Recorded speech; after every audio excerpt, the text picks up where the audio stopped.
జీవాధిపతి మీ నామానికి వందనాలు చేస్తున్నాం. 3వ అధ్యాయం ధ్యానం చేస్తుండగా అందులోని సత్యాలు మేము గ్రహించి కృపనిచ్చి మహిమ తెచ్చుకోమని మమ్మల్ని మీ చేతికి అప్పగించుకుంటూ ఏ స్నామంలో ప్రార్థించి పెట్టుకుంటాము. 3వ అధ్యాయము మొదటి వచనం చదువుతా ఉన్నాం. రాజుకు నెబుకద్నెజర్ బంగారు ప్రతిమ ఒకటి చేయించి బబులోను దేశములోని దొరాయను మైదానములో దాన్ని నిలబెట్టించెను. అది 60 మూరల ఎత్తును 6 మూరల వెడల్పునై ఉన్నది. 2 వచనాల క్రితమే, జస్ట్ 2-3 వచనాల క్రితమే నెబుకద్నెజర్ చెప్పిన సాక్ష్యం మీరు వింటే మీకు ఆశ్చర్యం కలుగుద్ది. 47వ వచనంలో అన్నాడు, మరియు రాజు ఈ మర్మములు బయలుపరచుటకు నీవు సమర్థుడవైతివే. నీవు నీ దేవుడు దేవతలకు దేవుడును రాజులకు ప్రభువును మర్మములు బయలుపరచు వాడై ఉన్నాడని దానియేలుకు ప్రత్యుత్తరం ఇచ్చాను. బహుశా ఆయనకి షార్ట్ మెమరీ అయి ఉండాలి. జస్ట్ 2 వచనాలు 3 వచనాల క్రితమే అయి ఉండాలి. మేబీ టైం ఎంతో గ్యాప్ మనకు ఖచ్చితంగా తెలియదు, కానీ ఒక మాట మాత్రం ఖచ్చితంగా తెలుస్తుంది. ఇతనికి చాలా తక్కువ విషయాలను చాలా తక్కువగా సేపు ఇతడు గుర్తుపెట్టుకుంటాడు. తక్కువ కాలాన్ని ఇతడు గుర్తుపెట్టుకునేవాడు. మెమరీ లాస్ పేషెంట్ అయి ఉండాలి. లేకపోతే మేబీ కొంతకాలం క్రితమే కళ వచ్చి దాన్ని మర్చిపోయి కలవరం చెంది ఉంటే దానియేలు దేవుడి దగ్గర ప్రార్థన చేసి కళను కళభావాన్ని చెప్తే ఆ కళకు కళభావానికి దానియేలుకు సాష్టాంగంగా నమస్కరించి పూజించి నీ దేవుడే నిజమైన దేవుడు, దేవతందరికీ మీ దేవుడే లీడర్ అని చెప్పిన తర్వాత కొంతకాలం అయిపోయిన తర్వాత వెంటనే అతడు ఒక ప్రతిమ చేయించి దాని మైదానములో నిలిపి దానిని పూజించు అని చెప్తున్నాడు. అంటే ఇతను మనం ఏం చెప్పాలి? ఇతడు ఏ విషయమైనా ఈజీగా మర్చిపోయే వ్యక్తి అని మనకు అర్థమవుతా ఉంది. 1వ అధ్యాయంలో మనం చూస్తున్నాం దానియేలును అతని స్నేహితులు రాజీ పడని జీవితం మనం చూసాం. భోజనంలో రాజీ పడలేదు వాళ్ళు. దేవుడు నెబుకద్నెజర్ శాసించిన భోజనాన్ని ద్రాక్షరసాన్ని వీళ్ళెంత మాత్రము తాగను అని చెప్పినట్లుగా మనం చూస్తూ ఉన్నాం. మీకు అర్థమైతే కనుక ప్రపంచంలో ఉన్న ఏ సమస్య అయినా దేవుని అనే కాన్సెప్ట్లోనే ప్రారంభించబడతా ఉంది. ఏ ప్రాబ్లం మూలము అదే అయినట్లుగా మనం చూస్తూ ఉన్నాం. మనిషి ప్రపంచం ఏ మూలకన్నా వెళ్ళి చూడండి, మనిషికి చాలా ఇష్టమైనది ఏది అంటే కనుక భక్తి చేయటం మనిషికి చాలా ఇష్టం. అది ఏ మతానికి చెందిన వ్యక్తి అయినా కానీ తాను ఆరాధన చేస్తున్న దేవతకు కానీ దేవునికి కానీ చాలా భయభక్తులతో శ్రద్ధతో వాడు భక్తి చేయటం మనం ఖచ్చితంగా చూస్తాము. Marriage religious in all parts of the world, ఈ లోకమంతా మనిషి చాలా భక్తి భావాలతో ఉంటాడు. ఎక్కడో కొంతమంది మాత్రమే దేవుడు లేడు అనే మాట మాట్లాడతారు, కానీ ప్రతి మనిషి లోపల దేవుడు అనే కాన్సెప్ట్ ఖచ్చితంగా మనిషికి ఉంటున్నట్లుగా మనం చూస్తూ ఉన్నాం. ప్రతి మనిషి దేనికొక దానికి ఖచ్చితంగా వంగి నమస్కరించి ప్రార్థించవలసిందే. మోకాళ్ళు వంచి అతను ఏదైతే దేవత అనుకున్నాడో దానికి ఖచ్చితంగా మనిషి నమస్కరిస్తున్నట్లుగా మనకు చూస్తాం. బైబిల్లో మనం చూసినట్లయితే రోమిలికి రాసిన పత్రిక 1వ అధ్యాయము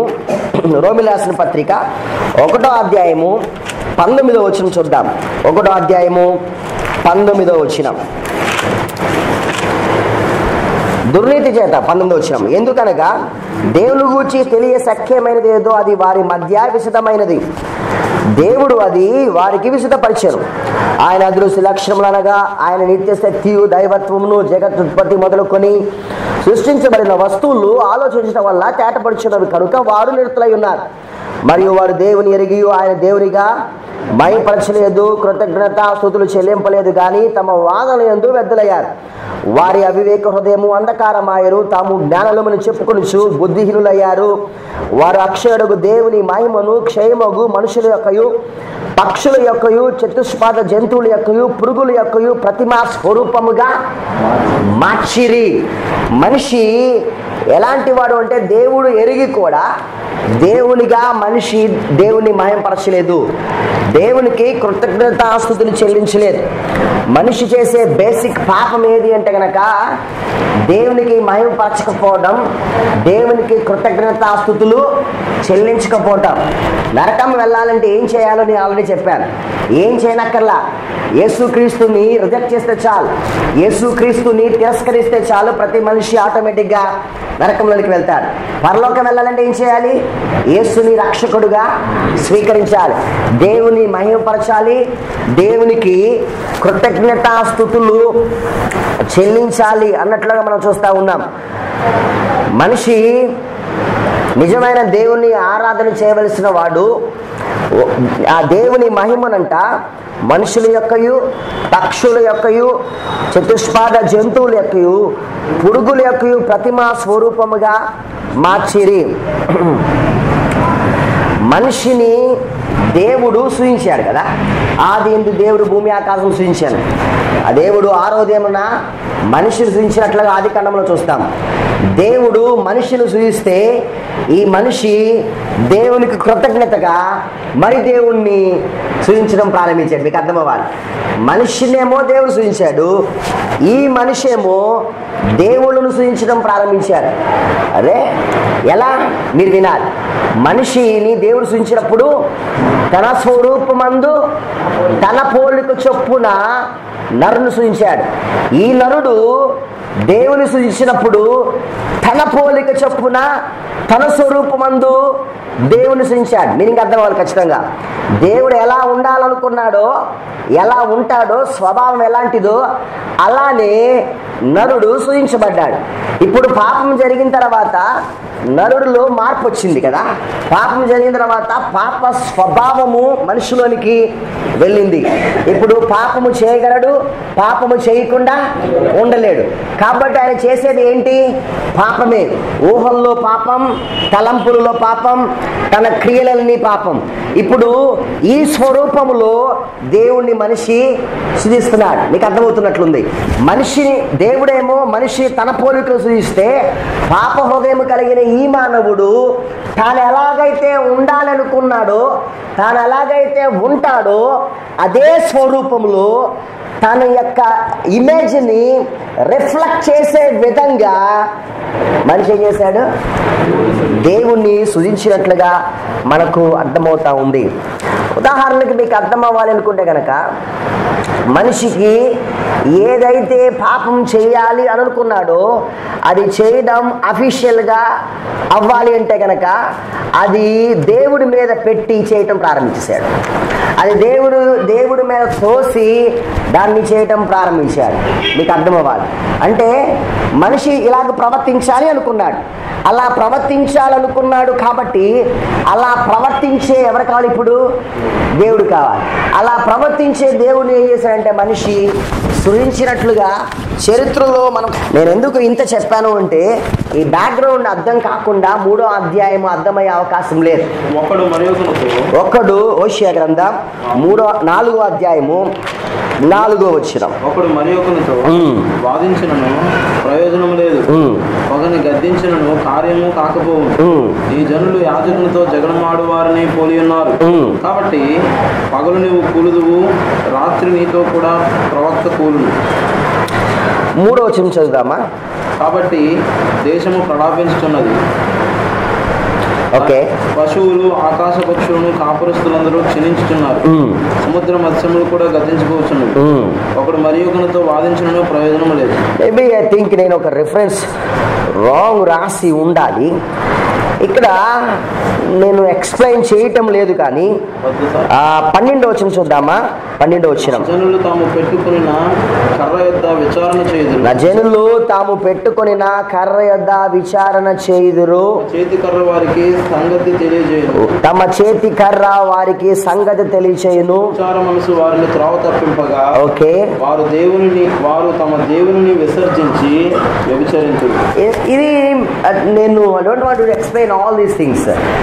ఇది ఎలా ఉంది అంటే కనుక అలా తన హృదయ దురాశను అనుసరించి తాను తన యొక్క వ్యక్తిత్వం, తన యొక్క జీవితం ప్రతిబంధించేదిగా, రిఫ్లెక్ట్ చేసేదిగా దేవుని చేయటం ప్రారంభించాడు. అందుకే మనిషిని దేవుడు అపవిత్రతకు అప్పగించాడు. ఎవడో అపవిత్రతకు అప్పగించాడో అట్టివాడు దేవుని సత్యమును అసత్యములకు మార్చి సృష్టికర్తకు ప్రతిగా సృష్టమును పూజించి సేవించి యుగ యుగముల వరకు ఆయన స్తోత్రార్హుడై ఉన్నాడు అని బైబిల్ గ్రంథంలో మనం చూస్తా ఉన్నాం.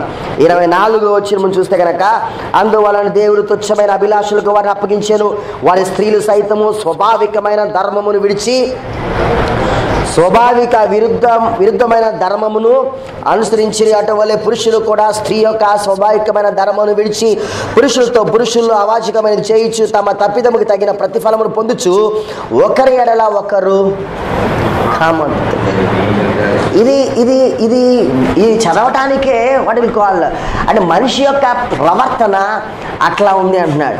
మీకు తెలుసా, మేబీ కొంతకాలం క్రితం ఇండియన్ సుప్రీం కోర్ట్ ఒక జడ్జిమెంట్ ఇచ్చింది.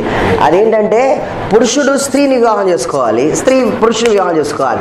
ఇప్పుడు పురుషులు వివాహం చేసుకున్న తప్పు లేదు అనే ఒక జడ్జిమెంట్ ఇచ్చింది. ఎందుకు తెలుసా? బైబిల్ ఏం మాట్లాడుతూ ఉందంటే కనుక, అందువలన దేవుడు తుచ్చమైన అభిలాషలకు వారిని అప్పగించాడు. ఎప్పుడైతే మనిషి తను దేవుని స్వభావం బట్టి కాక తన స్వభావం బట్టి మనిషి ప్రవర్తించాలని ప్రయత్నం చేశాడో వెంటనే దేవుడు వారిని అప్పగించాడు. అపవిత్రత ఎక్కువైపోయింది. మనిషి విచ్చలవిడిగా జీవించడాన్ని మనం చూస్తాం. జస్ట్ రీసెంట్గా మేబీ వీరవల్లి అనే గ్రామంలో, గ్రామం కరెక్ట్గా తెలియదు కానీ, వీరవల్లి అనే గ్రామంలో 7 o'clock 8 o'clock ఒక అతను వచ్చి బండిని బయట పార్క్ చేసి లోపలికి వెళ్ళి తల్లిని కూతుర్ని చంపి 2 జుట్టులకు కట్టి మెడలో వేసి అతడు స్టేషన్కి వెళ్ళి రిపోర్ట్ ఇచ్చాడు. ఎంత వినటానికి ఎంత క్రూరంగా ఉందో. ఎందుకు తెలుసా? ఇల్లీగల్ కాంటాక్ట్ ఒప్పుకోలేదంట ఆమె. ఆ తల్లి వాళ్ళ భార్య వచ్చి వీళ్ళిద్దరికి డిస్కషన్ జరిగింది. సో ఈ రోజుకి నీకు నాకు కట్టని చెప్పిందంట. దాన్ని తట్టుకోలేక అపవిత్రత ఎక్కువైపోయి మనిషి తుచ్చమైన అభిలాషలకు ఈడ్చబడి వాడు ప్రవర్తన అతి ఘోరంగా ఉన్నట్లుగా మనము బైబిల్ గ్రంథంలో చూస్తూ ఉన్నాం. సో ఈ విగ్రహారాధన అనేది బైబిల్ చాలా సీరియస్గా తీసుకుంటున్న ఒక విషయంగా మనం చూడొచ్చు. మీరు చూస్తే దేవుడు సీనాయి పర్వతం పైకి మోషేను రమ్మని చెప్పిన తర్వాత మోషేకు చెప్పిన మొట్టమొదటి ఆజ్ఞ ఏంటంటే, నేను తప్ప వేరొక దేవుడు ఉండకూడదు. రెండవ ఆజ్ఞ, పైన ఆకాశం అందే కానీ భూమి అందే కానీ నేలలో జలము అందే కానీ ఏ రూపమును నువ్వు చేసుకొనకూడదు, వేటిని ఏ ఇమేజ్ని బట్టి నువ్వు చేయకూడదు. No god substitute for god. దేవునికి మారుగా ప్రతిగా వేరొక దేవుని పెట్టడానికి ఎంత మాత్రము అవకాశం లేదు. మీరు ద్వితీయోపదేశకాండమే కానివ్వండి, ఏ గ్రంథం చదివినా కానీ, మీరు కొన్ని మాటలను నేను వేగంగా మీకు చూపిస్తాను. ఇక్కడ మనం 3వ అధ్యాయంలోనికి వెళ్తున్నాం. షడ్రక్ మీషక్ అబెద్నోగోలు రాజీ పడని జీవితం మరొకసారి మనం చూస్తాం. నిన్న ఉదయకాలం ముందు అడిగారు, మేబీ యోహాను అడిగినట్లున్నారు. ప్రశ్న ఏంటంటే కనుక, ఎందుకని షడ్రక్ మీషక్ అబెద్నోగోలే అగ్నిగుండంలో వెళ్ళాడు, దానియేలు ఎందుకని వెళ్ళలేదు? మీరు ఈ 2వ అధ్యాయం చివరిలోనికి వెళ్ళి చూస్తే కనుక, అందులో దానియేలు రాజు వద్ద మనవి చేయగా రాజు షడ్రక్ మీషక్ అబెద్నోగోలు వారి బబులోను సంస్థానములో విచారణకర్తగా నియమించాను. అయితే దానియేలు రాజ సన్నిధిలో నిలిచాను. వీరిద్దరు ఇప్పుడు ప్లేసెస్ మారిపోయినాయి. చాలా మంది అభిప్రాయం ఏంటంటే కనుక, రాజ్య పరిపాలన ఎలా ఉందో తెలుసుకోవడానికి దానియేలు సంచరించడానికి బబులోను రాజ్యంలోనికి వెళ్ళాడు. అప్పుడు ఆయన వెళ్ళినప్పుడు ఇక్కడ రాజధానిలో జరిగిన నెబుకద్నెజర్ ఉన్న కోటలో జరిగిన విషయం చూద్దాం. ఇప్పుడు దానియేలు రాజ్య పరిపాలన ఎలా ఉందో చూడడానికి వెళ్ళినట్లు చూస్తాం. కొన్ని వచనాలు చూద్దామా? ద్వితీయోపదేశకాండం 7వ అధ్యాయము 25వ వచనం. ద్వితీయోపదేశకాండం 7వ అధ్యాయము 25వ వచనం.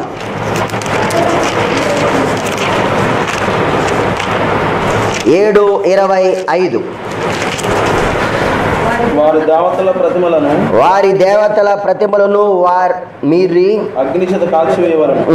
వాటి మీద ఉన్న వెండి బంగారములను అపేక్షింపకూడదు. నీవు దాని వలన చిక్కబడుదువేమో కనుక దాన్ని తీసుకొనకూడదు. దేవుడు చాలా సీరియస్ గా చెప్తున్న విషయాలు ఇవన్నీ.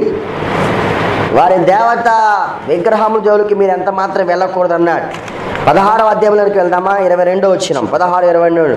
నీ దేవుడైన యెహోవా విగ్రహమును ద్వేషించువాడు కనుక నీవు ఏ స్తంభమునైనను నిలబెట్టకూడదు. తెలుసా, ఇప్పుడు స్తంభాలు నిలబెడతారు కదా. దేవుడు చెప్పాడా? ఏమన్నాడు? ఏ స్తంభమునైనను నిలబెట్టకూడదు. ఈ నెలకు నిజమైన దేవుడు యెహోవా తప్ప వేరొక దేవుడు లేడు అని చెప్పిన ఆయన ఆల్ ఆఫ్ ద సడన్ గా ఆయన విగ్రహాన్ని నిలబెడుతున్నట్లుగా మనం చూస్తాం. మీరు గమనించినట్లయితే కనుక ఒక మనిషి 2 విధాలుగా ప్రవర్తిస్తాడు. ఇది బాగా జాగ్రత్తగా వినాలి. ఒక మనిషి రియాక్ట్ అయ్యేది, ఒక మనిషి రియాక్షన్ 2 విషయాల మీద ఆధారపడి ఉంటుంది. ఒకటి ఎక్స్టర్నల్ విషయం మీద, అతను బయట నుంచి వస్తున్న విషయాల మీద అతడు తాను ప్రవర్తించే ప్రవర్తన మారిపోద్ది. మీకు ఈ మాట విన్నారా మీరు? బయట నుంచి ఎక్స్టర్నల్ ఫోర్స్ ఉంటుంది. బయట నుంచి వస్తున్న ఎక్స్టర్నల్ ఫోర్స్ బట్టి అతను రోజు మారిపోయే విధానం ఉంటుంది. రెండవది ఇంటర్నల్ యాటిట్యూడ్ ఉంటుంది. బయట విషయాలతో అతనికి సంబంధం ఉండదు. లోపల కొన్ని ప్రిన్సిపల్స్ ఉంటాయి, లోపల కొన్ని అభిప్రాయాలు ఉంటాయి. బయట నుంచి ఎలాగూ ఉన్నా కానీ అతని ఇంటర్నల్ ప్రిన్సిపల్ మీద ఆధారపడేవాడు కాబట్టి ఎక్స్టర్నల్ ఫోర్స్ అతని లోపల ఉన్న ఇంటర్నల్ ప్రిన్సిపల్స్ని ఏవి చేయలేవు. మీరు బాగా అర్థం అవ్వాలి. ఒక మనిషి 2 విషయాల మీద ఆధారపడతాడు. ఒకటి ఎక్స్టర్నల్ ఫోర్స్, రెండవది ఇంటర్నల్ యాటిట్యూడ్. ఎక్స్టర్నల్ ఫోర్స్ ఏదైనా వస్తే కనుక, ఉదాహరణకు నేను ఇందాక మీరు మీ అపోస్తలుల కార్యగ్రంథం చెప్తగా నేను విన్నాను. వాళ్ళకి భయంకరమైన శ్రమ వచ్చింది. భయంకరమైన శ్రమ వస్తే వాడిని తీసుకెళ్ళి ఖైదీలో పెట్టారు. నీకు ఆశ్చర్యకరమైన విషయం చెప్పనా? ఖైదీగా పెట్టినప్పుడు ఆ రాత్రి మేబీ ఇంకా 6వ అధ్యాయం 7వ అధ్యాయం ఆ రాత్రి పేతురు బాగా నిద్రపోతా ఉన్నాడు. రేపు మార్నింగ్ పేతుర్ని చంపాలని ఒక శాస్త్రం వచ్చింది. ఆ రాత్రి నిద్రపోతున్నాడు. ఆల్ ఆఫ్ ద సడన్ దేవుని దూత ఆ రూమ్లోనికి, ఆ జైల్లోనికి ప్రత్యక్షమై నిద్రపోతున్న పేతుర్ని లేపి చూశాడు. ఇది కళ నిజమన్నాడు. పేతురు, లే, బయటికి వెళ్ళాలి, నువ్వు నడవాలి అన్నాడు. వెళ్ళనా అన్నాడు. వెళ్ళు, బయటికి పద. డోర్లు ఎట్లా? నేను తీస్తాను పద అన్నాడు. ఈ దేవుని దూత ముందు నడుస్తూ ఉంటే పేతురు ఆ దూత వెనకాల నడుచుకుంటూ వెళ్ళిపోయాడు. చిత్రం ఏంటంటే రేపు మార్నింగ్ చచ్చిపోతాడు. ఈ రాత్రి నిద్ర ఎట్టొస్తుంది ఆయనకి అర్థం కాదు. అరే, రేపు మార్నింగ్ చచ్చిపోతావు పేతురు, ఈ రాత్రి నిద్ర ఎట్లా వస్తుంది? 2 కోట్ల రూపాయలు రేపు పొద్దునే బ్యాంక్ కట్టాలనుకోండి, 2 crores. ఈ రాత్రి ఎట్లుంటుంది? ఈ రాత్రి నిద్రపోదామన్నారు రాదు. అసలుకి ఎంత టెన్షన్ వస్తుందో. ఇక్కడ రేపు మార్నింగ్ చనిపోతాడు పేతురు. ఈరోజు రాత్రి డీప్ స్లీప్ వచ్చి లేపితే కానీ లేవట్లా. దేవుడు టప్పని రాగానే, వెలుగు రాగానే అమ్మ వెలుగు వచ్చేసింది అనుకోట్లా. లేపితే కానీ లేవట్లా, అంటే డీప్ స్లీప్లోకి వెళ్ళాడు. బయట ఎక్స్టర్నల్ ఫోర్స్ ఏంటంటే నువ్వు చనిపోతావు. ఇంటర్నల్ కమిట్మెంట్ ఏంటంటే, ఇంటర్నల్ యాటిట్యూడ్ ఏంటంటే, అయితే ఏంటి? యేసు క్రీస్తు కొరకు నేను చనిపోతాను. అది ఇంటర్నల్ యాటిట్యూడ్. ఒక మనిషి ఈ రెండింటిపైనే ఆధారపడతాడు. చాలాసార్లు మనము ఎట్లా ఉంటాము అంటే కనుక, చాలాసార్లు ఎలా ఉంటామంటే కనుక, కొన్నిసార్లు ఎక్స్టర్నల్ బయట నుంచి వస్తున్న ఏమంటారు అవి ఆ ఫోర్స్కి, ఆ బయట నుంచి వస్తున్న పరిస్థితులకి ఇంటర్నల్ ప్రిన్సిపల్స్ మారిపోతాయి. లోపల ఉన్న వ్యక్తి మారిపోయి, సరే కానీలేండి, ఈసారికి జరిగేద్దాం, ఈసారికి కానిద్దాం అని వ్యక్తులు మనము ఖచ్చితంగా చూస్తాం. దేవుని యొద్దకు వచ్చినప్పుడు కానీ, దేవుని యొద్ద నిలుస్తున్నప్పుడు ఏ ఎక్స్టర్నల్ ఫోర్స్ నీ దగ్గర పనిచేయడానికి వీల్లేదు. లోపల ఉన్న ఆ ఇంటర్నల్ యాటిట్యూడే, అంతరంగంలో ఉన్న క్రీస్తు పైన ఉన్న ఆ కోరిక, ఆ ఆంక్ష, లేకపోతే ఆ యొక్క బలమైన నిర్ణయము మీదే నువ్వు బ్రతకాలే. కానీ బయట నుంచి నీ పైకి ఏది వస్తున్నా అది నిన్ను ఎంత మాత్రము కదిలిపేదిగా, ఎంత మాత్రము నిన్ను నడిపేదిగా ఉండటానికి వీల్లేదు. ఇక్కడ ముగ్గురు వ్యక్తులు చూస్తున్నాము. ఎక్స్టర్నల్ ఫోర్స్ ఒకటి వచ్చింది. ఏంటంటే 60x60 నిలబెట్టారు బయట. దానికి ప్రతివాడు నమస్కరించాలి. ఇంటర్నల్ ప్రిన్సిపల్ 14 సంవత్సరాలప్పుడే తెలుసు వాళ్ళకి, యెహోవా దేవుడు తప్ప వేరొక దేవుడు లేడు. ఇప్పుడు ఎక్స్టర్నల్ ఫోర్స్కి లొంగాల, ఇంటర్నల్ ఫోర్స్ అయినా ఇంటర్నల్ యాటిట్యూడ్ అయినా యెహోవా దేవునికి తప్ప వేరొకరికి నమస్కరించకుండా ఉండాలా? ఒకటి ఎక్స్టర్నల్ ఫోర్సా, ఇంటర్నల్ యాటిట్యూడా, విగ్రహారాధన, నిజమైన దేవుడైనా యెహోవా అనే దేవుడా? ఇంకొక మాట చెప్పనా, నిజంగానే షడ్రక్ మీషక్ అబేద్నెగోలు నమస్కరించి యెహోవా నీకు వందనాలు అని చెప్పినా అడిగేవారు ఎవరు? మీకు అర్థమవ్వాలి మాట. నిజంగా మోకరించి ఏమన్నాడు? నమస్కరించాలన్నాడు. నమస్కరించి నేను నమస్కరిస్తుంది ప్రతిమకు కాదు, నేను నమస్కరించింది 16x6 ప్రతిమకు కాదు, నేను నమస్కరించినది యెహోవాకే అని చెప్పినా అడిగేవారు ఎవరు లేరు. అయితే లోపల కమిట్మెంట్ ఉంది, లోపల నిర్ణయాలు ఉన్నాయి, లోపల పుడుతున్న ఆ ఉజ్జీవం ఉంది, లోపల ఉంది ఫీలింగ్స్. వాళ్ళకి ఆ ఫీలింగ్స్ని బట్టి మాత్రమే షడ్రక్ మీషక్ అబేద్నెగోలు జీవిస్తారు. కానీ బయట నుంచి వస్తున్న ఫోర్స్ వీళ్ళెంత మాత్రము ప్రభావితం చేయలేదు. 3వ అధ్యాయంలోనికి ప్రవేశిస్తే గనక రాజుగు నెబుకద్నెజరు బంగారపు ప్రతిమ ఒకటి చేయించి బబులోను దేశములో దొరాయను మైదానములో దానిని నిలబెట్టెను అని బైబిల్ గ్రంథంలో మనం చూస్తా ఉన్నాం. 2 వచనాల తర్వాత విగ్రహారాధన వచ్చింది. ఇక్కడ ఏమంటున్నాడు? దొరాయ మందిరములో మైదానములో దానిని నిలబెట్టాను అంటున్నాడు. ఇక్కడ ఏమన్నాడు? నీ దేవుడు దేవతలకు దేవుడు, రాజులకు ప్రభువును, మర్మములు బయలుపరచువాడై ఉన్నా అన్నాడు. కానీ ఇక్కడ తానే దేవుడుగా చెప్పేసుకుంటున్నాడు. నేనే దేవుణ్ణి అని చెప్పుకున్నట్లుగా మనకు అర్థమవుతా ఉంది. ఇది మీరు చూస్తే కనుక 60 మూరల ఎత్తును 6 మూరల వెడల్పును ఉన్నట్లుగా మనం చూస్తూ ఉన్నాం. సుమారుగా 90 ఫీట్ హైట్ ఉంది, 9 ఫీట్ల వెడల్పు ఉన్నట్లు చూస్తాం. ఒక బిల్డింగ్ హైట్ ఎంత ఉంటుందంటే దీని నుంచి దీనికి నాకు తెలిసినంత వరకు 9 అడుగులు ఉంటుంది కదా, మేబీ 8 కానీ 9 కానీ, ఒక 10 వేసుకోవచ్చు. 90 అడుగుల 90 కదా, 60 కదా, 90 మూరలు కదా, అది 60 మూరలు అన్నాడు. అంటే 90 అడుగుల ఎత్తు అన్నాడు. 90 అడుగుల ఎత్తు అంటే ఎన్ని బిల్డింగ్లు ఎంతండి? 9 అంతస్తులు, అంతే కదా. 9 అంతస్తుల ఎత్తు కలిగిన పెద్ద ప్రతిమ ఇది, చిన్నది కాదు ఇది. అదేగా 18 ఎట్లా అవుతుందండి? ఇప్పుడు 90 60 మూరలు కదా, ఏంటండి? జీ ప్లస్, నేను అదే అంటున్నాను. 60 మూరలు అన్నాడు. ఒక అడుగులు అంటారా? అదే ఒక మోర్ అంటే 1.5 ఫీట్. నేనేమంటున్నాను? 90 ఫీట్స్ అంటున్నాను, అంతే కదా. 60 అంటే 90 ఫీట్స్. 90 ఫీట్స్ అంటే ఎంత? ఎన్ని స్టేర్ బిల్డింగ్ ఏంటండి?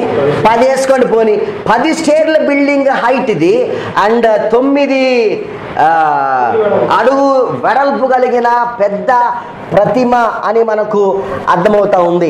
ఇంకా మీరు చూసినట్లయితే కనుక బబులోను దేశంలో దొరాయను మైదానములో దానిని నిలబెట్టినట్లుగా చూస్తాం.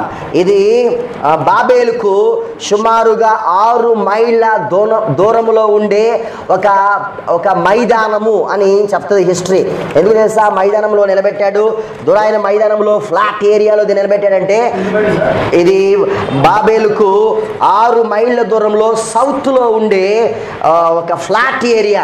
అంటే అందరూ ప్రజలు వచ్చి ఎవరికి వారు వచ్చి నమస్కరించడానికి వీళ్ళు పడేటట్లుగా దాన్ని నిలబెట్టినట్లుగా చూస్తాం. ఒక ప్రశ్న మీరు అడగాలి, ఎందుకు నెబుకద్నెజర్ ఇలాగూ చేశాడు? ఎందుకు ఈ 60 లేకపోతే 90 అడుగుల ఎత్తు 9 అడుగుల వెడల్పు కలిగిన పెద్ద ప్రతిమను చేసి దానికి నమస్కరించాలి అనుకున్నాడు? మొదటి కారణం ఏంటంటే కనుక నేషన్ అంతటిని అంటే బబులోను సామ్రాజ్యం మొత్తాన్ని ఒక యూనిటీగా దాన్ని తీసుకొని రావాలి అనుకున్నాడు. అందుకనే అది సాధ్యపడాలంటే ఒకటే ఒక రిలీజియన్ ఉండాలి, ఒకటే ఒకటి ఉండాలి, లేకపోతే సాధ్యమయ్యే అవకాశం ఎంత మాత్రము లేదు. అంటే బబులోను దేశం మొత్తం ఒక యూనిటీగా ఉండాలి అంటే కనుక అతను చేయడానికి అతను ఎందుకు నిలబెట్టాడంటే బబులోను దేశం మొత్తము ఒక యూనిటీగా ఉండాలి అని అతడు అనుకున్నాడు. రెండోది కనుక మనం చూసినట్లయితే కనుక అతడు ప్రతి నాయకుడు అంటే బబులోను సామ్రాజ్యంలో ఉన్న చిన్నవారేమి పెద్దవారేమి ప్రతి వారు నాకు నమస్కరించాలి. రాజు కోరుకుంటాడు కదా, ప్రైడ్, గర్వం ఉంటుంది కదా రాజుకి. అతడు పొజిషన్ కోరాడు, అతను ప్రైడ్ వచ్చింది లోపల. నాకు ప్రతివాడును ఖచ్చితంగా నమస్కరించాలనుకున్నాడు. మూడవది సింగిల్ రిలీజియన్ ఉండాలి అనుకున్నాడు, ఒకటే ఒక మతము ఉండాలి అనుకున్నాడు. ఎందుకు తెలుసా? వేరు వేరు మతాలుంటే యూనిటీని డిస్ట్రాయ్ చేస్తాయి. చాలా రిలీజియన్స్ వచ్చేసింది అనుకోండి, వేరే వేరే మతాలన్నీ ఏం చేస్తాయంటే ఆ మతాలు ఘర్షణలో కానీ లేకపోతే ఆ మతాలు బట్టి భేదాభిప్రాయాలు కలిగి యూనిటీ కొలిగిపోతుంది. అందుకే ఒకటే మతం ఉండాలని అనుకున్నాడు. నాలుగోది ఏంటంటే అతను సెల్ఫ్ గ్లోరీని బట్టి తన యొక్క సొంత మహిమపరచబడాలి కాబట్టి ఇతడు దాన్ని చేస్తున్నట్టు చూస్తాం. రెండవ వచనం, రాజుగు నెబుకద్నెజర్ అధిపతులను సేనాధిపతులను, ఇక్కడ మీరు చూసారా, రాజుగు నెబుకద్నెజర్ అధిపతులను సేనాధిపతులను సంస్థానాధిపతులను మంత్రులను ఖజానాదారులను ధర్మశాస్త్ర విధాయకులను న్యాయాధిపతులను సంస్థానములో ఆధిక్యము వహించు వారందరూ సమకూర్చుటకు రాజుగు నెబుకద్నెజర్ నిలబెట్టిన ప్రతిమ యొక్క ప్రతిష్టకు రప్పించుటకు దూతలను పంపాను. అందరూ రావాలన్నాడు. ఏం మీనింగ్ తెలుసా? ఈ రాజ్యంలో ఉన్న ప్రతివాడు నాకు నమస్కరించాల్సిందే, నేను ఈ రాజ్యానికి రాజు అని చెప్తున్నట్టు చూస్తాం. మూడవ వచనం చూద్దామా? అధిపతులు సేనాధిపతులు మొత్తం మరలా వాటన్నిటినీ రిపీట్ చేశాడు. ఎందుకు చెప్తున్నాడు? అధిపతులు సేనాధిపతులు సంస్థాధిపతులు మంత్రులు ఖజానాదారులు ధర్మశాస్త్ర విధాయకులు న్యాయాధిపతులు సంస్థానములో ఆధిక్యము వహించు వారందరూ రాజు నెబుకద్నెజర్ నిలబెట్టించిన ప్రతిమ యొక్క ప్రతిష్టకు కూడి వచ్చి రాజుకు నెబుకద్నెజర్ నిలబెట్టిన ప్రతిమ ఎదుట నిలిచుండిరి. రెండవ వచనంలో ఏం చెప్పాడు తెలుసా? ఎవరెవరు రావాలో చెప్పాడు. మూడవ వచనంలో ఎవరెవరు వచ్చారో చెప్పాడు. అంతే కదా? మీరు 2-3 వచనాలు చూస్తే రెండవ వచనంలో చెప్పిన వారందరూ చిన్నవాళ్ళు కాదు, మూడవ వచనంలో వచ్చిన వాళ్ళందరూ చిన్నవాళ్ళు కాదు.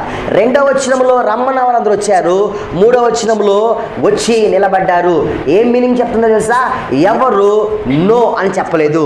ఎంత అధికారులైనా కానీ ధర్మశాస్త్ర విధాయకులైనా కానీ ఆ అధికారంలో ఉన్నవారైనా కానీ ఎవరు నో అని చెప్పిన వారు ఇక్కడ లేరు అని మనం చూస్తా ఉన్నాం. 4వ వచనం 5వ వచనం, ఇట్లుండగా ఒక దూత చాటించేదేమనగా, జనులారా దేశస్థులారా ఆయా భాషలు మాట్లాడువారా మీకు ఆజ్ఞాపించుచున్నాం. ఏమనగా బాకా పిల్లను గోవి పెద్ద వీణ సింఫోనీ వీణే వినిపించగా సకల విధులమగు వాయిద్యములు మీకు వినపడినప్పుడు రాజుగు నెబుకద్నెజర్ నిలబెట్టించిన బంగారు ప్రతిమ ఎదుట సాగిలిపడి నమస్కరించుడి. వీణలన్నీ వాయిస్తారు, మ్యూజిక్ అంతా ప్లే చేస్తారు, ఆర్కెస్ట్రా రెడీగా ఉంటుంది. ఎప్పుడు ఆర్కెస్ట్రా రెడీ అయిందో దాన్ని ప్లే చేశారో వెంటనే వీళ్ళు ఏం చేయాలి అంటే ఆ నెబుకద్నెజర్కు ప్రతిష్ఠించిన ఆ ప్రతిమకు నమస్కరించాలి. 5వ వచనం ఏమనగా బాకా 6వ వచనం, సాగిలిపడి నమస్కరింపని వాడెవడో వాడు మండుచున్న అగ్నిగుండములో తక్షణమే వేయబడును. ఎవడు ఈ బాకా వీణ వాయిలిన్ వాయించినప్పుడు నమస్కరించడో వాడందరినీ అగ్నిగుండములో తక్షణమే వేస్తారు అని బైబిల్ గ్రంథంలో మనం చూస్తాం. మీరు గనక చూసినట్లయితే 7వ వచనంలో ఈ మాటను అన్నాడు. 29వ వచనంలో సేమ్ ఇదే ఉంది. 4వ అధ్యాయం 1వ వచనంలో ఉంది. ఇక్కడ ఏమని అర్థమిస్తా ఉందంటే ఆ దేశంలో ఉన్న అన్ని జాతులు అన్ని మతాలు చెందిన వారు అందరు మనుషులు అనే మాటకు మనకు అర్థము ఇస్తా ఉంది. 6వ వచనం చూద్దామా? 6వ వచనం, సాగిలపడి ఏంటంటే కాన్సిక్వెన్సెస్ ఏంటంటే మీరు నమస్కరించాలి. నమస్కరించకపోతే ఏం చేస్తాడు రాజు? తక్షణమే అగ్నిగుండంలో వేస్తాడు. కాబట్టి ప్రజలు ఏం చేశారు? సకల జనులను బాకా పిల్లలు గ్రోవి పెద్ద వీణ సింఫోని వినిపింపగా సకల విధుల మగు వాయిద్యములు వినబడగా ఆ జనులు దేశస్థులు ఆయా భాషలు మాట్లాడే వారందరూ సాగిలిపడి రాజుకు నెబుకద్నెజరు నిలబెట్టుచున్న బంగారపు ప్రతిమకు నమస్కారం చేసిరి. చాలా చోట్ల ఇక్కడ బంగారపు ప్రతిమ అంటున్నాడు. వాస్తవానికి అంత బంగారు ప్రతిమ చేయడానికి రాజుకైనా కష్టమే, కానీ అది చెక్కతో తయారు చేయబడి దానిపైన బంగారపు పూతను వేయించినట్లుగా చరిత్రలో మనము చూస్తాం. సో 8వ వచనం మనము ఆ తర్వాత 6వ వచనం నుంచి చూసినట్లయితే మనకు కొన్ని విషయాలు అర్థమవుతుంది. తర్వాత వచ్చిన చూద్దామా. ఆ సమయమున కల్దీల్లో కొందరు ముఖ్యులు వచ్చి యూదుల పైన కొండెములు చెప్పిరి. ఓకేనా. సో ఇక్కడికి మేబీ వీళ్ళు ఇక్కడికి వచ్చి ఇప్పటికి మేబీ ఒక 20 సంవత్సరాలు అవుతూ ఉండవచ్చు. ఇప్పటికి ఇక్కడికి వచ్చేసి అంటే ఈ యూదులు మేబీ అనగా అర్థం ఏంటంటే ఈ నలుగురు వచ్చి ఇక్కడికి సుమారుగా ఒక 20 సంవత్సరాలు అవుతూ ఉండవచ్చు. వీళ్ళకి అలవాటే ఏదైనా కాంప్రమైజ్ కాకుండా దేవుని కొరకు నిలబట్టం అనేది వీళ్ళకి బాగా తెలిసిన విషయమే. రాజుకు నెబుకద్నెజరు వద్ద ఇలాగ మనం చేస్తున్నాం. రాజు చిరకాలము జీవించును గాక. రాజు దగ్గరికి వచ్చినప్పుడు ఏం చేయాలి? ఫస్ట్ రాజు చిరకాలము జీవించునుగాక. 10వ వచనం చూద్దామా. రాజా తాము ఒక కట్టడి నియమించితిరి. రాజుకు మరలా ఒకసారి జ్ఞాపకం చేస్తున్నారు. రాజా తాము ఒక కట్టడిని విధించితిరి. ఏమనగా బాకాను పిల్లను గ్రోవిని పెద్ద వీణును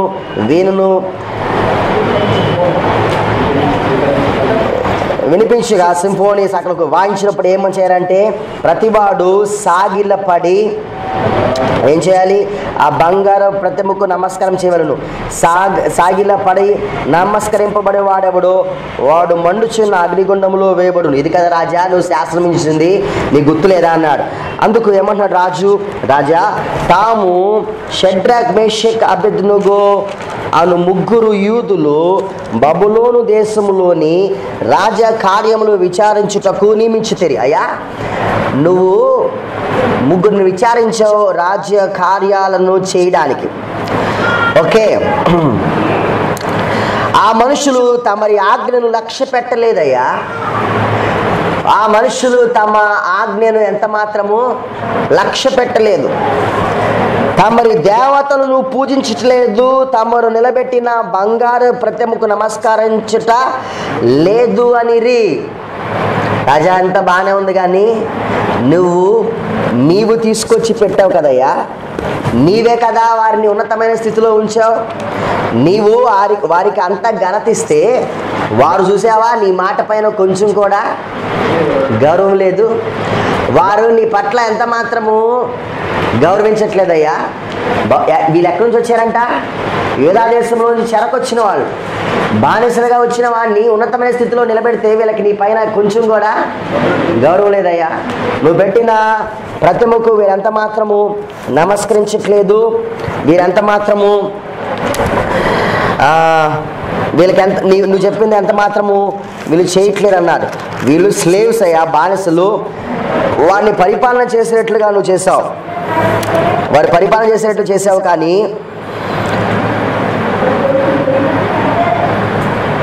ఇక్కడ వాళ్ళు 3 విషయాలు రాజుకు కంప్లైంట్ ఇచ్చారు. 12వ వచనంలో 3 విషయాలు వారు కంప్లైంట్ ఇచ్చారు.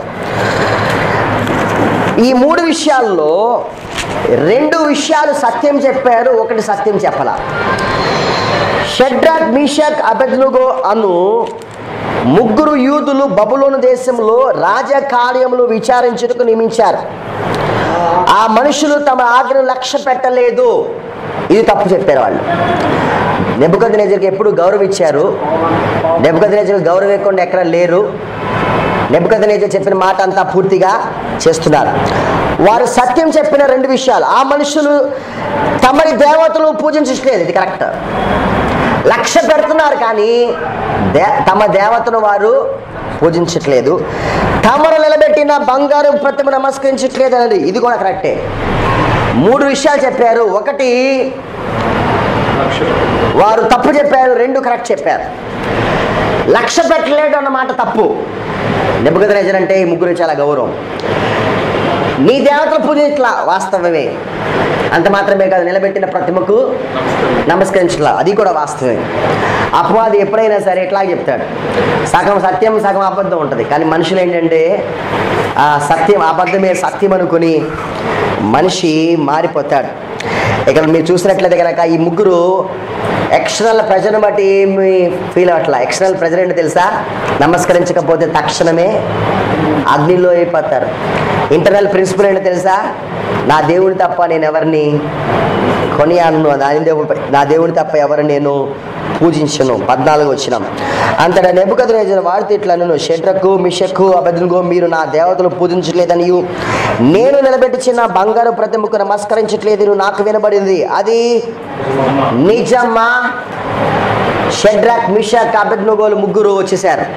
తీసుకురండి వారు అన్నారు. వెంటనే వారు కోర్టులోనికి తీసుకొచ్చారు. తీసుకొచ్చి వారిని చెప్పారు, ఇది నిజమేనా? షడ్రక్ మిషక్ అబేద్నెగో నేను వింటది నిజమేనా అన్నారు. బాకాను పిల్లను గ్రోవిని పెద్ద వీణను వేణను సింఫోనియను వినిపించగా సకల విధులకు వాద్యములు మీరు విన సమయములో సాగిలపడి నేను చేయించిన ప్రతిమకు నమస్కరించడం సిద్ధంగా ఉన్నడలా సరే, మీరు నమస్కరించిన ఎడలా తక్షణమే మండుచున్న వేడిమి గల అగ్నిగుండంలో మీరు వేయబడుదురు. నా చేతిలో నుండి మిమ్మల్ని విడిపింపగలిగిన దేవుడు ఎవరున్నాడు? మళ్ళీ ప్రాబ్లం ఎక్కడికి వచ్చింది తెలుసా? దేవుడికి వచ్చింది. అంటే అసలు దేవుడితో ఏం పని అయ్యా నీకు? నీకు సమస్య అర్థమవుతుందా? నా చేతుల్లోంచి మిమ్మల్ని విడిపింపగలిగిన వాడు ఎవడున్నాడు అంటే బాగుండేది. నా చేతుల్లోంచి మిమ్మల్ని విడిపింపగలిగిన మరి దేవుడి పైనుంచి వినడా? రాజా, నువ్వు మాట్లాడితే మా గురించి మాట్లాడు, మా దేవుడి గురించి ప్లీజ్ మాట్లాడొద్దు. ఒకవేళ నువ్వు ఇలాగ మాట్లాడితే నెబుకద్నెజరు ఏమన్నా తెలుసా, మీ దేవుడు ఏం చేయగలడు? ఏమన్నాడు తెలుసా? వాస్తవానికి మీ దేవుడు ఏం చేయగలడు, మీ దేవుడు ఏం చేస్తాడు అన్నాడు. అరే, 2వ అధ్యాయంలో ఏం చేశాడో తెలియదు, మర్చిపోయాడు అంటున్నాడు.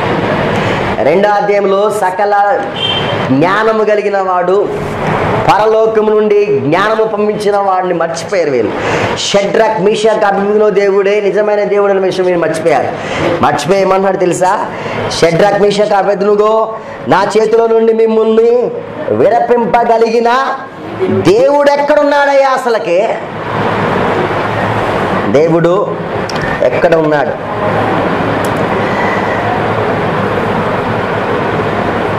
నేను నా నోట్స్లో ఒక మాట రాశాను, అది మీకు చెప్పకూడదు కానీ చెప్పేస్తున్నాను.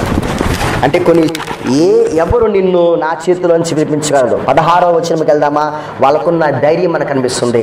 షడ్రక్ మిషక్ అబేద్నెగోలు రాజుతో ఇలాగ చెప్పిరి, నెబుకద్నెజరు ఇందుల గురించి నీకు ప్రత్యుత్తరము ఇవ్వాలనని చింత మాకు లేదు. అబ్బా, ఎంత ధైర్యం వీళ్ళకి! ఏమనాలి రాజుతో మాట్లాడేటప్పుడు? రాజు చిరకాలము జీవించు. నాకు నీ సంగతి అనవసరం అయ్యా, నువ్వు జీవిస్తావో జీవించవో మాకు తెలీదు. ఎక్స్టర్నల్ ప్రెషర్ బట్టి బ్రతికే వాళ్ళం కాదు, ఇంటర్నల్ ప్రిన్సిపల్ నాకుందయ్యా. ఏమని తెలుసా? నెబుకద్నెజరు రాజా కూడా లేదు, పాపం వాళ్ళు కదా, రాజా కూడా లేదు, పేరుతో అన్నాడు నెబుకద్నెజరు.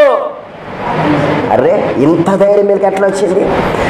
నెబుకద్నెజరు ఎన్నో వచ్చినాం. ఇందుల గురించి నీకు ఉత్తరము ప్రత్యుత్తరం ఇవ్వాలనని చింత మాకు లేదు. We are not care to answer. మేము ఏది మీకు చెప్పమయ్యా. We have no explanation and meaning. మా దగ్గర నీకు చెప్పడానికి ఏ వివరణ లేదు. ఒకవేళ వివరణ ఇచ్చినా అది నీకు నచ్చదు, నచ్చని విషయం చెప్పడం వేస్ట్. నీకు చెప్పి టైం వేస్ట్ చేయడం తప్ప ఇంకేం లేదు. నువ్వు చేయాలనుకున్నావు చేసి అన్నాడు అంతే. నువ్వేం చేయాలనుకున్నావు చేసే. మేము మాత్రం వాళ్ళ లోపల ఉన్న ఇంటర్నల్ ప్రిన్సిపల్ మాత్రమేమో మార్చుకోము. రాజుతో అన్నాడు, రాజా నీకు చెప్పవలసిన అవసరత మాకు లేదయ్యా. అలా నెబుకద్నెజరు నీకు ప్రత్యుత్తరం ఇవ్వవలసిన చింత మాకు లేదు. మా దగ్గర వివరణ ఇవ్వటానికి దీని గురించి నా ఆన్సర్ ఏమి మా దగ్గర లేదు. ఎందుకంటే ధర్మశాస్త్రములో ఇలా రాయబడి ఉందని చెప్పితే నువ్వు వినవు. ఎందుకంటే ముందే చెప్పావు ఏ దేవుడు మమ్మల్ని నిన్ను రక్షిస్తాడని.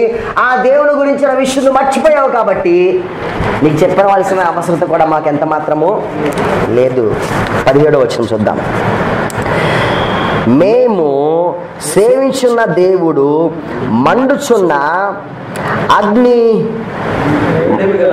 వేడిమి గల ఈ అగ్నిగుండంలోంచి మమ్మల్ని తప్పించి రక్షించుకు సమర్థుడు, మరియు నీ వశమున పడకుండా ఆయన మమ్మల్ని రక్షించను. ఒకవేళ ఆయన రక్షింపపోయినను, ఇక్కడ రాజా నీ దేవతలను మేము పూజింపమనేది. అది ధైర్యం అంటే అండి, అది ధైర్యం అంటే. అది ఇంటర్నల్ ప్రిన్సిపల్ కొరకు బ్రతకటం అంటే. అది దేవుడు చెప్పిన వాక్యాన్ని లోపల భద్రంగా దాచుకొని వాక్యం ఏం చెప్తుందో దాని ప్రకారం బ్రతకటం అంటే. బయట నుంచి రాజు అగ్నిగుండంలో వేస్తున్నా కానీ ఎక్స్టర్నల్ ప్రజల కొరకు ఎంత మాత్రము శిరస్సు వంచి ప్రథమకు నమస్కరించకుండా ఉండటం అంటే అది. చిన్న చిన్న చిన్న చిన్న విషయాలకి కథం ప్రిన్సిపల్స్ అన్ని మార్చేసుకుని బయట నుంచి వచ్చిన ప్రెషర్కి లోనైపోయి లైఫ్ని దేవుడు ఏదో అద్భుతం చూపించాలనుకుంటే దాన్ని చూడలేని వారు అయిపోతాం కదా. ఏమన్నా తెలుసు వీళ్ళు, నీ దేవతలను మేము పూజింపమనియు నీవు నిలబెట్టించిన బంగారు ప్రతిమకు నమస్కరింపమనియు తెలుసుకును. నువ్వు అక్కడ తెలుసుకోవాలి రాజా. మీ వాళ్ళు మొత్తం 3 చెప్పారు, 3 నీకు గౌరవం ఇవ్వట్లేదని. లేదు, మీకు గౌరవిస్తున్నాం. రెండోది వారు చెప్పిన 2 వాస్తవాలు, అది వాస్తవాలే.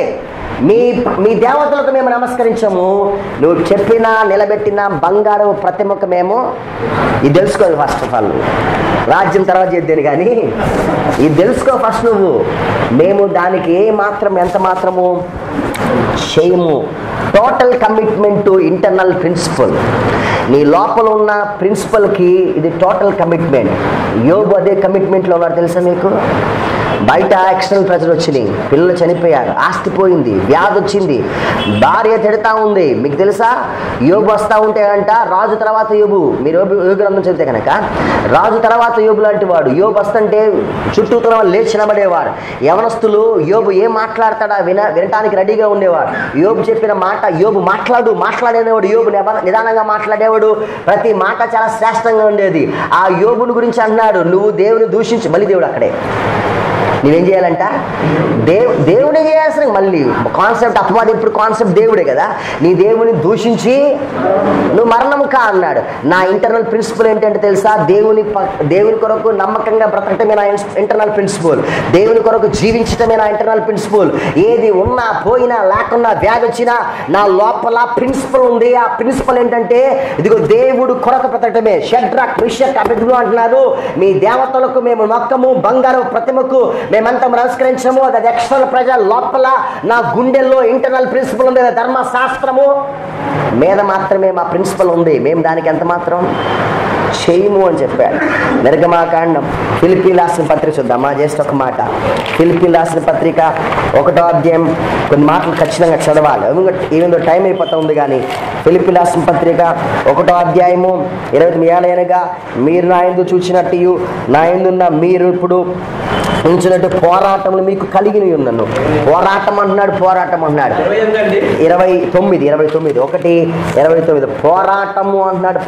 అంటున్నాడు. పోరాడుతున్నప్పుడు బయట నుంచి వస్తున్న ప్రెషర్స్ని బట్టి, బయట నుంచి వస్తున్న ఈ యొక్క ఒత్తిడిని బట్టి ఎంత మాత్రము తల వంచక లోపలున్న ప్రిన్సిపల్స్ కొరకు మాత్రమే బ్రతికేవాడు. అలా బ్రతికేవారే నిజంగా క్రీస్తు కొరకు బ్రతుకుతున్నట్లు చూస్తాం. నిర్గమాకాండం 32వ అధ్యాయము 26 వచనం. నిర్గమాకాండం 32:26 చూద్దారా. 32:26 వచనం. అందుకు మోషే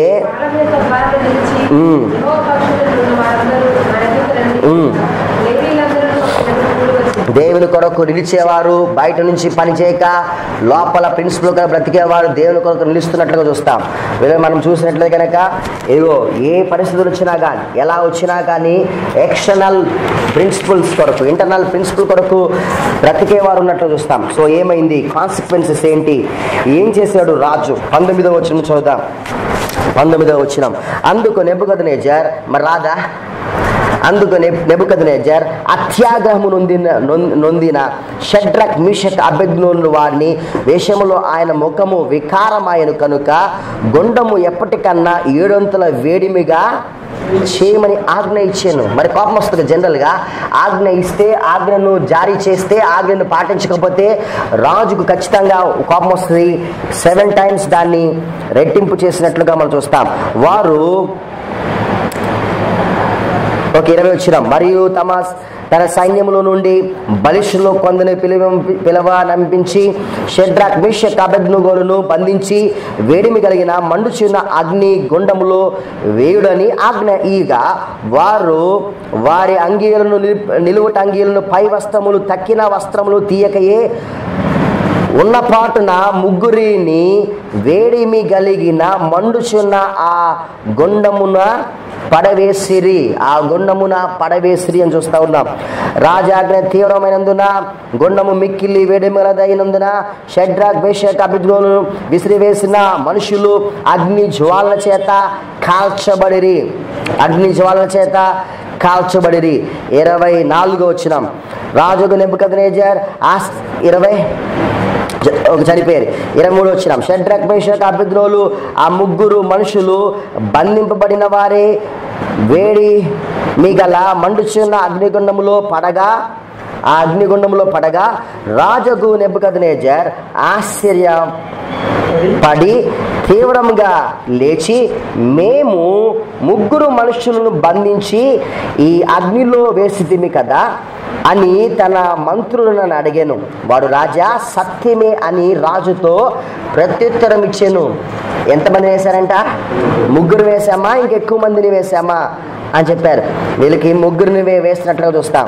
20వ వచనం, అందుకు రాజు, నేను నలుగురు మనుషులు చూస్తారు. వేసింది ముగ్గురిని, నలుగురు మనుషులు చూస్తారు. అంత మాత్రమే కాదు, బంధకములు లేక అగ్నిలో సంచరించుట చూస్తున్నాం. రెండో విషయం, వాళ్ళు బంధించి వేశారు, కనిపిస్తుంది ఎట్లా? బంధకములు లేక కనిపిస్తున్నారు. మూడో విషయము మనం చూసినట్లయితే వారు సంచరించుట చూసినాం. అది ఎంత పెద్దదంటే అది ఒక పెద్ద మేబీ ఒక పెద్ద రూమ్ టైప్లో ఉంటుందంట.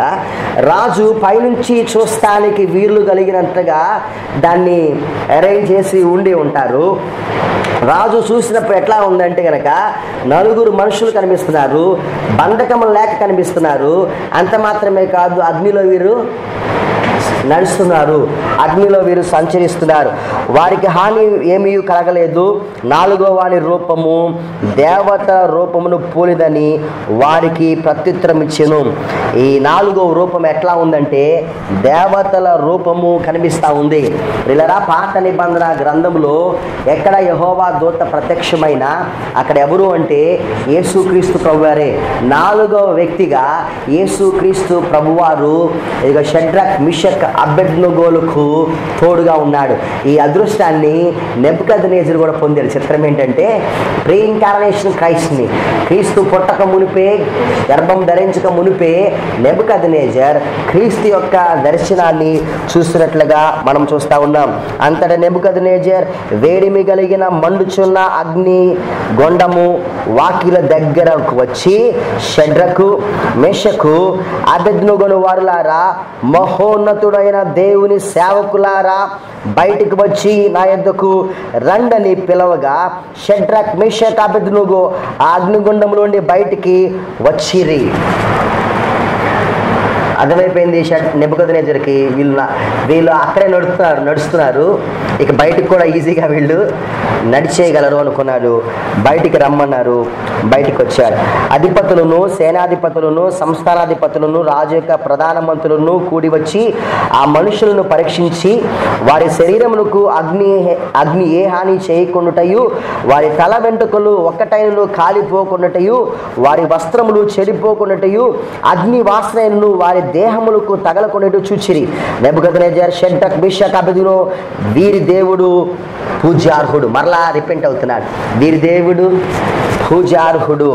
ఆయన తన దూతలను పంపి తను ఆశ్రయించిన దాసులను రక్షించెను.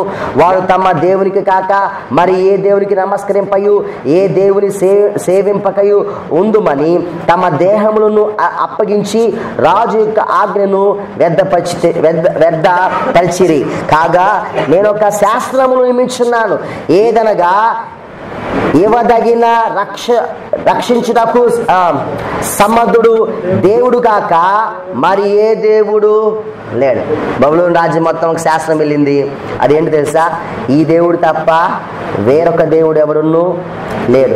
కాగా ఏ జనంలో కానీ రాష్ట్రంలో కానీ ఏ భాషలు మాట్లాడేవారు కానీ షడ్రక్, మీషక్, అబేద్నెగో అను వారి దేవుడు ఎవడు దూషించునో వాడు తుత్తినిగా చేయబడును, వాని ఇళ్ళు ఎప్పుడును పెంట కుప్పగా ఉండును.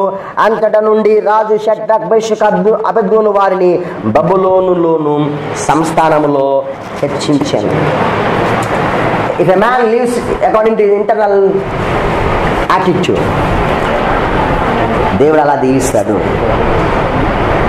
మనం జనరల్గా ఎలా ఉంటామంటే పరిస్థితులు అన్నిటికీ జనరల్గా మారిపోతాం.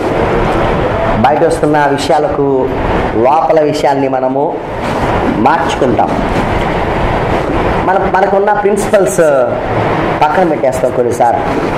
లేదు, మనిషి అని ఎలా చెప్పగలం తెలుసా? మన ప్రిన్సిపల్సే మనల్ని మనిషిగా చేస్తాయి.